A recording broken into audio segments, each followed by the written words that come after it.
ada Wahabi. Ya, benar. Jadi di Madinah, di Mekah itu ya fahamnya faham Wahabi. Karena itu Muhammad bin Abdul Wahab yang kemudian sering diplesetkan atau dihina sebagai Wahabi. Kalau orang mengatakan itu sesat, ya mereka itu sesat. Silakan dinilai sendiri, benar nggak? أنا الإسلام رباني سأعلي رايتي دوما وأحمي صف إخواني. Ada titik pertanyaan juga. Apakah benar di Makkah dan di Madinah sekarang banyak faham Wahabi? Apakah benar kalau Wahabi itu sesat? Karena banyak orang yang benci Arab karena menganggap di sana ada Wahabi. Ya, benar. Jadi di Madinah, di Mekah itu ya fahamnya faham Wahabi. Ya. Mengapa? Karena Saudi itu berdiri atas dua pemimpin besar, pahlawan, yaitu Muhammad bin Abdul Wahab dan Muhammad bin Saud. Ini yang mendirikan kerajaan Saudi Arabia di saat dunia Islam kacau balau dan menjelang menjelang hilangnya atau runtuhnya khilafah Islamiyah.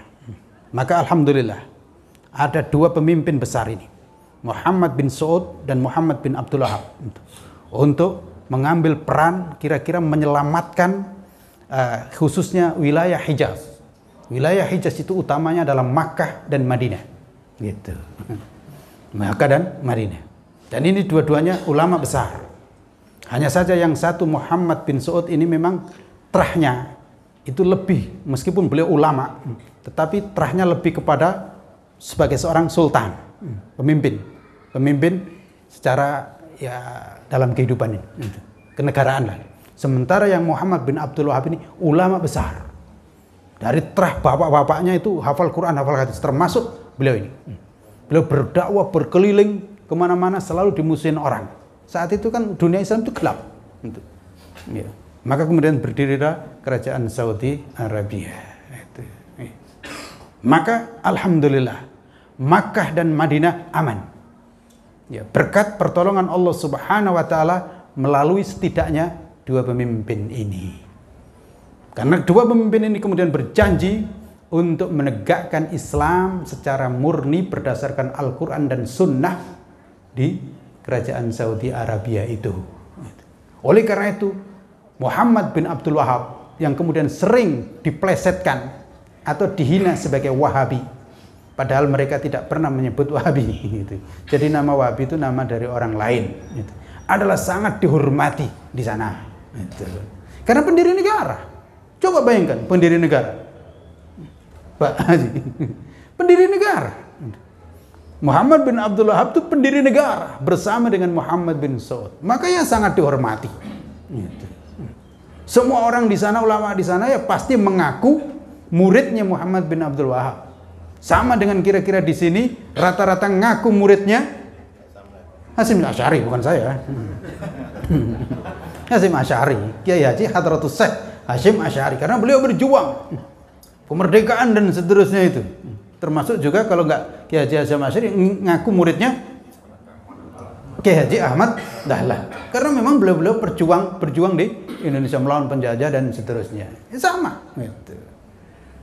Tapi sayang kemudian orang-orang yang nggak suka menuduh-nuduh Wahabi dan seterusnya. Nah Bapak kalau ingin tahu Wahabi, ya silakan sholat di Mekah, sholat di Madinah, itulah Wahabi. Kalau orang mengatakan itu sesat, ya mereka itu sesat. Silakan dinilai sendiri, benar nggak? Syekh Abdurrahman Sudais yang baca Al-Qurannya kayak begitu itu sesat. Ya silakan nilai, benar nggak? Syekh siapa itu yang bagus lagi itu, Syekh Surem, terus Syekh ya sekarang terkenal lagi itu Bantar Balela dan seterusnya. Silakan.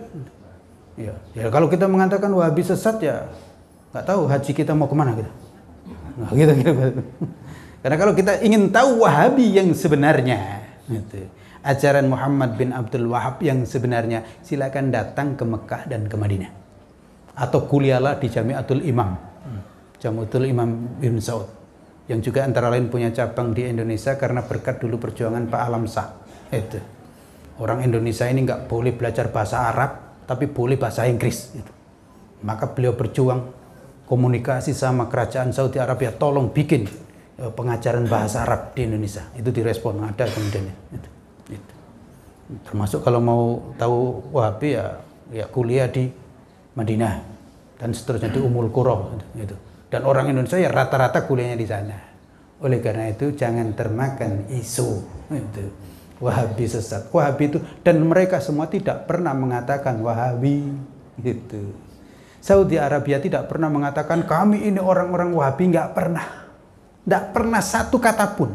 Yang mereka kemukakan kami ini adalah Ahlus Sunnah wal Jamaah. Mereka mengatakan itu.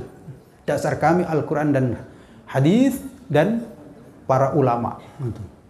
Maka sangat di sana sangat dihormati. Imam Syafi'i sangat dihormati, Imam Hanafi sangat dihormati, Imam Malik sangat dihormati, Imam Ahmad sangat dihormati. Hanya saja memang kalau di Indonesia itu sangat terkenal dengan Imam Syafi'inya, tapi kalau di Saudi lebih sangat terkenal dengan Imam Ahmadnya.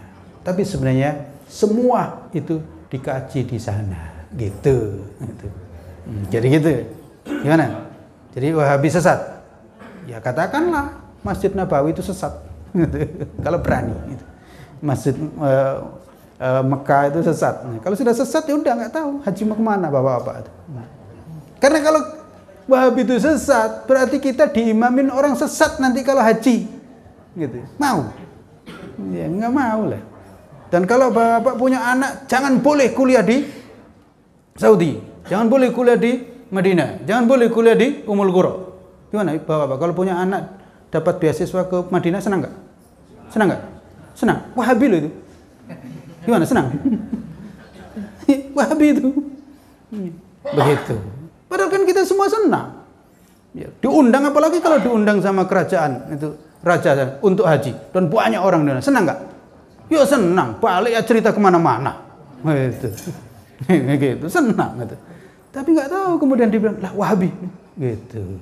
Ya inilah diantara kita itu umat Islam diadu domba. Dan mohon maaf ya, saya sedih sebenarnya karena ya saya marah andaikan kok orang Saudi itu jelek-jelekkan Kiai Haji Hasyim Asy'ari. Betul? Marah kan? Kiai Haji Ahmad Dahlan kok dijelek-jelekkan sama orang Saudi, marah nggak? Gitu. Marah. Coba bayangkan gimana perasaan saudara-saudara kita di Saudi yang kita katakan awas Wahabi itu sesat. Gimana kira-kira perasaan saudara kita yang di Saudi itu? Padahal kita dengan air zam-zam yang senang, ya kan? Loh, kok kita katakan sesat? Bagaimana kalau mereka mengatakan oh itu sesat, Muhammad itu sesat karena muridnya Hasyim Asy'ari? Kan pasti kita marah itu. Tapi alhamdulillah mereka tidak pernah mengatakan itu. Tidak ada. Dan mereka menghormatin semua itu. Karena memang Kiai Haji Hasyim Asy'ari, Kiai Haji Ahmad Dahlan itu belajarnya di Mekah. Loh kok sekarang kemudian Mekah kita katakan sesat itu? Loh kiblat kita mana kemudian? Habislah Pak kita. Maka ini adalah pasti isu yang dilemparkan oleh orang-orang non-Islam. Khususnya kalau dalam Islam Syiah. Syiah memang paling nggak suka. Iran itu paling nggak suka memang sama Saudi. Maka dibilang awas Saudi itu Wahabi. Gitu sebenarnya. Nah kita sering terbawa lebih percaya dengan Iran daripada Saudi. Padahal kita haji kita ke Saudi bukan ke Iran. Gitu. Iran itu Syiah. Lah Syiah memang ya buruk. Dianggap Abu Bakar itu murtad. Naudzubillah. Yang benar itu hanya Imam Ali saja. Kan gitu. Nah kalau kita kan tidak. Abu Bakar benar. Umar benar, Utsman benar, Ali karamallahu wajhah benar. Gitu. Kayak begitu. Ahlus Sunnah kan begitu. Nah di Saudi itu begitu, Pak. Di Saudi itu menghormatin semuanya. Loh kok kemudian dibilang sesat? Ya habis kita. Maka jangan dengar. Ustaz, tapi ada orang yang ngaku-ngaku Wahabi tapi ekstrim sekali. Lah itu oknum. Itu jangan. Ya ada misalnya NO, oknum tertentu, ada juga yang liberal. Tapi kan nggak boleh kita katakan NO itu liberal semua, kan nggak boleh.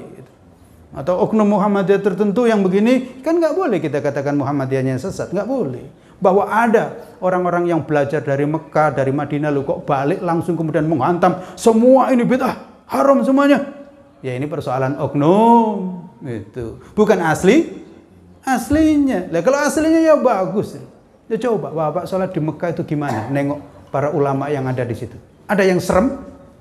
Kan nggak ada. Semuanya tuh ini kasih zam-zam, kasih kurma, kasih apa itu roti, itu roti keras itu. Itu bukan karena kita apa ya, karena saking senangnya. Itu pagi-pagi kayak gitu. Ada yang serem, ada yang ekstrim, kan tidak ada. Mereka itu suka memberi, gitu. Suka memberi. Hari Jumat itu keluar semua itu pemberian itu. Itu kira-kira gambaran asli Wahabi. Itu begitu. Sampai juga beasiswa diberikan dan seterusnya. Dan kita bersyukur kepada Allah. Ya, pasca runtuhnya khilafah Islamiyah, ya rahmat Allah rupanya ya Allah berikan lewat Saudi itu. Buktinya apa? Makkah dan Madinah itu terlindungi dengan sangat baik. Di dunia itu hampir tidak ada yang melaksanakan hukum Islam, ajaran Islam kecuali Saudi. Hampir tidak ada. Dan itu berkat dua pemimpin tadi itu dan kemudian anak turunnya. Meskipun ya iyalah biasalah, ada pasang surutnya, ada pemimpin yang ini bagus, ada yang kadang-kadang foya-foya ya itu pasang surut. Tapi yang jelas kota Makkah dan Madinah alhamdulillah sangat rapi gitu loh. Dan dijaga dengan sangat baik. Saya nggak tahu andaikan Mekah itu di Indonesia gimana. Saya khawatir apa itu kota infaknya banyak. Iya, lah di sana itu nggak ada. Itu Wahabi yang ngelola. Gitu. Kalau dikasih kita gimana kira-kira air zam-zam itu? Jangan-jangan kita jualin. Lah sama mereka tidak. Gitu. Berarti apa? Alhamdulillah amanat masian gitu. Lu gitu kita cerca Wahabi, Itu untuk apa? Untuk menjauhkan kita dengan Mekah. Untuk menjauhkan kita dengan Madinah. Untuk nggak suka kalau anak kita sekolah di Mekah, sekolah di Madinah. Ya gawat. Kita lebih suka kalau anak kita sekolah di Inggris, sekolah di Amerika, di Eropa. Pulang bawa celana pendek. Lah kalau kuliah pulang dari Saudi biasanya pulang bawa setidaknya bawa gamis. Ya nggak suka memang orang, nggak suka. Nih, itu diantaranya. Ya kan, jangankan kuliah. Pak Haji aja berangkat sebentar di sana pulang bawa gamis, gitu. Nggak suka nih. Tapi kalau ke Eropa pulang bawa celana pendek, diputuh-putuh. La haula wala quwata illa billah. Demikian. Bahwa sekali lagi kalau mereka ada yang ekstrim ini, itu persoalan oknum, gitu. Belajarlah dengan cara yang benar, gitu. Kaji buku-bukunya ulama-ulama yang disebut sebagai ulama Wahabi, yang sangat terkenal misalnya Syekh Abdul Aziz bin Baz sama Syekh Utsaimin. Baca kitab-kitab mereka, bagaimana beliau menjelaskan tentang Islam ini dan seterusnya. Luar biasa, gitu. Demikian.